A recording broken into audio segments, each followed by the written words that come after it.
Hello everyone, আজকে share করে নেব ট্যাংরা মাছের ঝালের রেসিপি।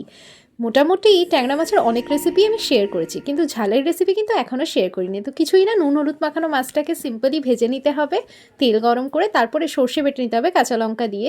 তারপরে ওই তেলের মধ্যে কালো জিরে ফোড়ন দিয়ে সর্ষে বাটাটা দিয়ে হলুদ গুঁড়ো দিয়ে পরিমাণ মতন নুন দিয়ে এটাকে সামান্য একটু কষাবো, যেহেতু সর্ষে তেতো হয়ে যাওয়ার চান্সেস থাকে। তারপরে পরিমাণ মতন জল, আবারও নুন অ্যাড করে দেবো।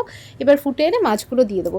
এর থেকে সহজ রান্না মানে কিছুই হয় না। যে কোনো ঝালের রেসিপি কিন্তু ভীষণ সহজ, আর খেতেও কিন্তু দারুণ লাগে। আর ধনেপাতা দিলে তো আমার মনে হয় যে কোনো রান্নায় টেস্টটা আরও বেড়ে যায়। সব রান্নাতেই আমার তো ধনেপাতা দিলে বেশ ভালোই লাগে। তোমাদের কেমন লাগে অবশ্যই কমেন্টে জানি। এই যে আমার মাছ কিন্তু রেডি হয়ে গেছে। আজকে মেনুতে আছে গরম ভাত, এই ট্যাংরা মাছের ঝাল, আর আছে চুনো মাছ। এই শীতকালে না চুনো মাছ খেতে কিন্তু বেশ লাগে, কুটতে কুটতে একটু ঝামেলা, বাট খেতে কিন্তু দারুণ লাগে। তোমাদের কেমন লাগলো ভিডিওটা অবশ্যই জানিও। ভালো লাগলে লাইক শেয়ার সাবস্ক্রাইব করে পাশে থেকো।